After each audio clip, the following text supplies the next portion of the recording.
সুপ্রিয় দর্শক আসসালামু আলাইকুম, কেমন আছেন সবাই? আশা করছি ভালো আছেন। আজকে তৈরি করে দেখাবো ওল চিংড়ির একটি রেসিপি। আজকের এই ওল চিংড়ি রেসিপিটি কিন্তু খেতে দারুণ মজা। আর যারা ওল খেতে পছন্দ করেন এই সিজনে কিন্তু বেশি বেশি করে ওল খাবেন। ওল খাওয়া কিন্তু অনেক উপকার। যারা লেখাপড়া করেন তাদের জন্য বলছি, ওল খেলে কিন্তু মেধা বাড়ে, মানে বুদ্ধি বিকাশ বাড়ে। এই জন্য বলছি যারা লেখাপড়া করেন তারা বেশি বেশি করে ওল খাবেন, দেখবেন ওলের অনেক উপকারিতা আছে। আর এই ওলটা যদি এইভাবে রান্না করে খান তাহলে তো কোনো কথাই নেই।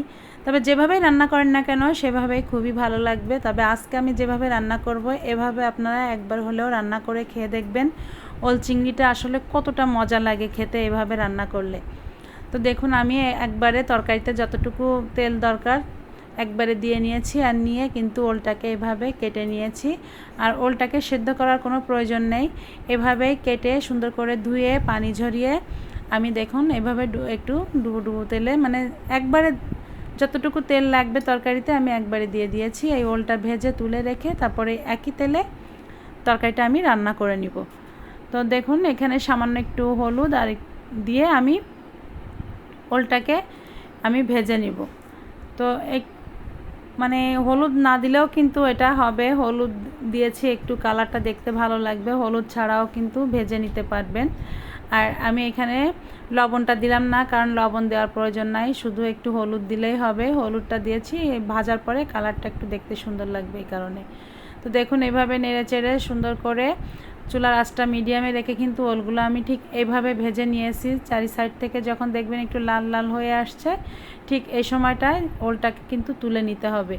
আর এই ওলটা কিন্তু না ভেজেও রান্না করতে পারেন, একবারে কষিয়ে, সেটাও কিন্তু ভালো লাগে। আর এইভাবে ভেজে নিলে দেখা যাচ্ছে কি এই ওলটা রান্না করলে আলাদা একটু অন্যরকম লাগে খেতে, টেস্টটা একটু বেশি ভালো লাগে। আর ওলটাও এত সুন্দর সেদ্ধ হয় যখন রান্না করবেন বুঝতে পারবেন। তো এখানে দেখুন আমি 1 কাপ পেঁয়াজ বাটা দিয়ে দিয়েছি সেম তেলের ভিতরে। পেঁয়াজটা কিছু সময় একটু কষিয়ে নেব, পেঁয়াজের গন্ধটা চলে যাওয়া পর্যন্ত। আর এভাবে পেঁয়াজটাকে কিন্তু বেটেও দিতে পারেন, আবার পেঁয়াজটা কিন্তু কুচি করেও দিতে পারেন। তো আমি এখানে 2টা তেজপাতা দিয়ে দিয়েছি। আর ওলের ভিতরে তেজপাতা দিলে কিন্তু তেজপাতার ফ্লেভারটা ভালো আসে। আর এই ওলে কিন্তু গাল ধরার কোনো ভয় নেই। অনেকে ভাবতে পারেন ওলে গাল ধরবে, কখনো গাল ধরবে না। অনেকে সিদ্ধ করে ফেলে দেন, সেটারও দরকার নেই, এইভাবেই জাস্ট রান্না করে খেয়ে দেখবেন। তো এখানে দেখুন আমি 1 টেবিল চামচ আদা বাটা, 1 টেবিল চামচের একটু বেশি রসুন বাটা, আর 1 টেবিল চামচের একটু কম জিরা বাটা দিয়ে দিয়েছি। আর 1 চা চামচের হাফ চা চামচ আমি এখানে গরম মশলা বাটা দিয়ে দিয়েছি। এই মশলাটা দিয়েই কিন্তু রান্না করব। তো এখন দেখুন মশলাটাকে কিন্তু আমি খুব ভালো করে কষিয়ে নিব। তো যে মশলাটাই আমি দিয়েছি এই মশলাটাই দিবেন, আর কোনো মশলার দরকার নেই। এভাবেই রান্নাটা করবেন, দেখবেন এটাতেই অনেক মজা লাগবে এই তরকারিটা খেতে। তো এখন আমি এখানে সামান্য একটু নারকেলের দুধ দিয়েছি, আর দিয়ে দিব লবণ আর হলুদ দিয়ে কিন্তু মশলাটাকে খুব সুন্দর করে কষিয়ে নিতে হবে। তো এই রান্নাটা কিন্তু আজকে আমি নারকেলের দুধ দিয়ে করছি। নারকেল দুধ দিয়ে আপনি যাই রান্না করবেন না কেন খেতে কিন্তু টেস্টটা একটু অসাধারণ আসে। নারকেল দুধ যারা খেতে পছন্দ করেন তারা বুঝবেন কিন্তু এটা খেতে কতটা মজা। তো এ ফাঁকে দেখুন আমি কিছু কাঁচামরিচ দিয়ে দিয়েছি।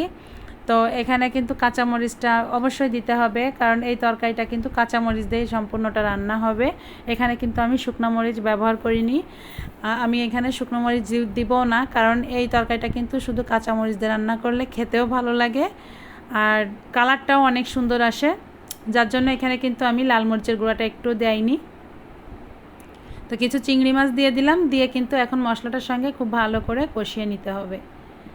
তো ওলটা কিন্তু অনেকে সেদ্ধ করে নেয়, আপনারা অনেকে সেদ্ধ করে নেয়, তবে আমার কাছে মনে হয় যে সেদ্ধ করা থেকে এরকম তেলে ভেজে নিলে ভালো আসে স্বাদটা। আর মানে ওলটা যেভাবে রান্না করবেন না কেন সেভাবে ভালো লাগে। তবে অনেকে দেখেছি ওল বা কচু সেদ্ধ করে রান্না করে, তো সেদ্ধ করে রান্না কিন্তু কোনো দরকার নেই। অনেকে ভাবে যে গাল ধরে যাবে এই জন্য সেদ্ধ করে ফেলে দিই, আসলে গাল ধরে না। যদি ভালো জায়গার ওল হয়, মানে রোদের জায়গার ওল বা কচু হয়, সে জিনিসে কখনো গাল ধরে না, গাল ধরার ভয় থাকে না। আর এগুলো যখন একটু ছিলে ফেলবেন, ছিলে ফেলার সময় একটু বেশি বেশি করে একটু খোসাটা ছিলে ফেলতে হয়, যার জন্য কিন্তু গাল ধরার ভয় আর থাকে না। অনেকে কিন্তু এটা মানে কোটার সময় বুঝতে পারেন না, এর খোসাটা অনেক পাতলা পাতলা করে কুটে থাকেন, যার জন্য কিন্তু এই ভয়টা থেকে যায় গাল ধরার। তো একটু বেশি করে ছিলে ফেলে দেবেন, দেখবেন যে আর গাল ধরার ভয় থাকবে না। তো আমি কিছু নারকেল দুধ দিয়ে দিয়েছি, ভালো করে মাছটা কষিয়ে তারপরে নারকেল দুধটাকে দেখুন এইভাবে ওলগুলো দিয়ে আমি কিন্তু নারকেল দুধের সঙ্গে বেশ কিছু সময় কষিয়ে নিব। তো দেখুন এই কষাতে কষাতে কিন্তু ওল বেশ কিন্তু মানে সেদ্ধ হয়ে আসছে। আমি এই যে দেখুন খুন্তিতে দেখিয়ে দিচ্ছি, ওলটা কিন্তু ভালোই সেদ্ধ হয়ে গিয়েছে, আর বাকিটা কিন্তু ঝোল দেওয়ার পরে সেদ্ধ হয়ে যাবে। তো ওলটা কিন্তু ভালো হলে কিন্তু এটা সেদ্ধ হতেও সময় লাগে না। তো দেখুন এটা কিন্তু সেদ্ধ করে নেয়নি, তারপরে কিন্তু অল্প টাইমে ওলটা কিন্তু সেদ্ধ হয়ে গিয়েছে। আর এই তরকারিটা রান্না করতে আমার বেশি সময় লাগেনি, 40 মিনিটের মতো সময় লেগেছে। তো দেখুন ওলটাকে কিন্তু যতটুকু কষিয়ে নিয়েছি, একদম ভাজা ভাজা করে কষিয়ে নেওয়া যাবে না, ঠিক এইভাবে মাখো মাখো যখন কষানো হবে তখন ঝোলের পানিটা দিয়ে দিতে হবে। তো আমি এখানে ঝোল হিসাবে আমি নারকেলের দুধটা দিয়ে দিয়েছি। তো দেখুন নারকেল দুধটা দিয়ে দেখুন যতটুকু ঝোল দেওয়ার ততটুকু দিয়েছি। একটু বেশি বেশি করেই দিতে হয় ঝোলটা, কারণ এই ওলটা যতটুকু শক্ত আছে ততটুকু কিন্তু এই জালে জালে আস্তে আস্তে মানে ওলটাও খুব ভালো করে সেদ্ধ হয়ে যাবে আর ঝোলটাও কিন্তু কমে আসবে। এখন ঢাকা দিয়ে দিয়ে এই রান্নাটা করে নিতে হবে। মাঝারি আঁচে যখন দেখবেন তরকারির জালটা পুরো উঠে গিয়েছে, তখন চুলার আঁচটা একটু কমিয়ে রাখবেন, মাঝারি আঁচে দিয়ে তারপরে কিন্তু এটা ঢাকা দিয়ে দিয়ে রান্না করতে হবে। তো ওলটা দেখুন ভালোই কিন্তু গলে গিয়েছে, আর এই ওলটা কিন্তু অনেক সুন্দর ছিল। তো দেখুন এই যে এভাবে হালকা করে একটু আঁচে আঁচে রান্না করবেন, হালকা আঁচে, তাহলে দেখবেন মোমের মতো ওলটা গলে যাবে। আর যদি আপনি মানে চড়া জালে রান্না করেন তাহলে দেখবেন খুব তাড়াতাড়ি ঝোলটা শুকিয়ে যাবে আর ওলটা কিন্তু শক্ত শক্ত থেকে যাবে। এজন্য যখন দেখবেন তরকারিটা খুব সুন্দর করে বলক এসে গিয়েছে, তখন কিন্তু তরকারির আঁচটা মানে চুলার আঁচটা একটু কমিয়ে দিয়ে মাঝারি থেকে একটু লোতে রেখে ঢেকে রেখে রেখে রান্না করবেন। আর দেখুন তরকারিটা রান্না করার মানে শেষ হওয়ার 5 মিনিট আগে আমি এখানে সামান্য একটু গরম মশলা গুঁড়ি দিয়ে দিলাম, কারণ এই গরম মশলা গুঁড়িটা দিলে কিন্তু এই তরকারির ফ্লেভারটা আরও অনেক সুন্দর আসবে। অনেকে বলতে পারেন কাঁচা আমি বাটা গরম মশলা দিয়েছি, এটার কি কোনো প্রয়োজন ছিল? তো এটা না দিলেও পারেন। ফাঁকে আমি তেজপাতাটা উঠিয়ে নিলাম। তো এটা গরম মশলাটা কিন্তু আপনি একবারে আমি যেটা দিয়েছি বাটা গরম মশলা সেটা দিয়েও এভাবে একবারে রান্না করতে পারেন, আর আমি যে যে গুঁড়িটা দিয়েছি এটাও কিন্তু এভাবে দিতে পারেন, তাহলে ফ্লেভারটা আরও সুন্দর আসবে তরকারির। আর না চাইলে প্রথমে যে গরম মশলাটা দিয়েছি সেটাতেও কিন্তু ভালো লাগবে। তো আপনারা আপনাদের পছন্দ মতন রান্না করবেন, দেখবেন এমনিতেই ভালো লাগবে রান্নাটা। তো আমার তরকারিটা কিন্তু রান্না করা হয়ে গিয়েছে, আর ঝোলটা যতটুকু রেখেছি এটুকুই ঠিক আছে, কারণ ওল বা কচু রান্না করলে একটু ঝোল ঝোল রাখতে হয়। এটা যত ঠান্ডা হবে তরকারিটা কিন্তু একদম ঘন হয়ে যাবে। তো বুঝতে পারছেন তরকারিটা দেখতে কত সুন্দর লাগছে, দেখতে যতটা সুন্দর লেগেছে খেতে কিন্তু অসম্ভব মজা হয়েছে।